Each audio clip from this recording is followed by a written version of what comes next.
लावणी आणि तमाशा याचा अभ्यास करतोय, अनेक पुस्तकं लिहिली आणि मला वाटतं आपण सर्वांनी या सांस्कृतिक कार्य संचालनालयाला टाळ्यांच्या गजरात त्यांचं अभिवादन करायचं. त्याचं कारण असं की महाराष्ट्रामध्ये पहिली ही कार्यशाळा आयोजित केलेली आहे. मित्रांनो, हा जो विषय आहे लोकसंस्कृतीतील रंजनात्मक आविष्कार, खरं तर खूप काही बोलण्यासारखं आहे. म्हणजे आता आदरणीय इथे शिंदे सर बसलेले आहेत, चंदन सुळे आमचे मित्र आहेत, पुढे सर गरुड सर आहेत, समोर माझ्या खांडगे सर आहेत, भोळे सर आहेत. भोळे सरांनी आता अतिशय विवेचनात्मक असं मांडलं. पण त्याच्यामध्ये मला अशी एक आपल्याला हे करायची की कलावंताला सामाजिक प्रतिष्ठा कुठेही मिळाली नाही आणि सामाजिक प्रतिष्ठा न मिळाल्यामुळं ही रंगभूमी, आमची लोकरंगभूमी ही बाजूला फेकली गेलेली आहे. आज तिचं अस्तित्व आहे का नाही हा संशोधनाचा विषय आहे.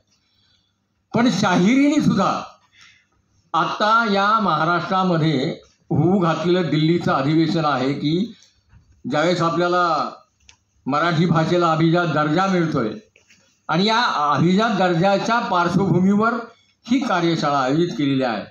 आमच्या शाहिरांनी अतिशय सुंदर 1 मे 1960ला आपला संयुक्त महाराष्ट्राचा लढा संपला आणि आपण महाराष्ट्राची स्थापना केलेली.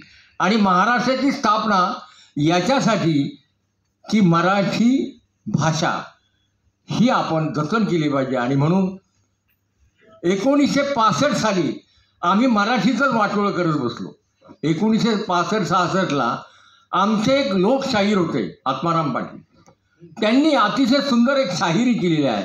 आणि त्या काळामध्ये हे बघा, रंजनात्मक आविष्कारामध्ये वरवर आपल्याला जरी वाटत असलं की शाहीर काय, कमासगीर काय, गोंधळी काय, भारुडकार काय, हे रंजनात्मक आविष्कार करतायत, परंतु त्यांचा जो अंतरात्मा असतो तो मात्र प्रबोधनाचा असतो.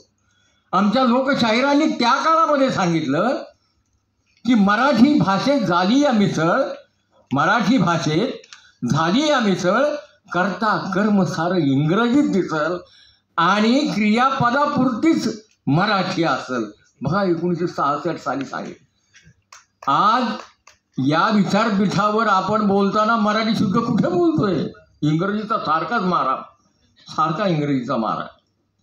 आणि मग कालपासून ओव्या मराठी इथे गायल्या गेल्या, सांगितल्या गेल्या अनेक परिसंवादामध्ये. आमच्या लोकशाहिरांनी काय लिहिलं बघा, अंतरंग जे आहे ना हे अंतरंग प्रबोधनाचं आहे.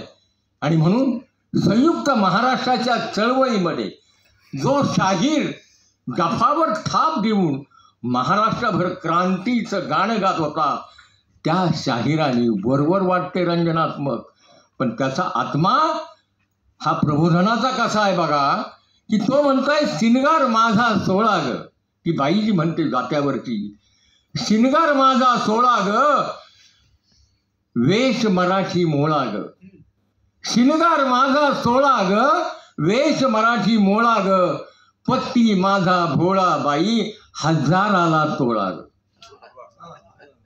पण ती बघा अंतरंगामध्ये काय दडले तिच्या.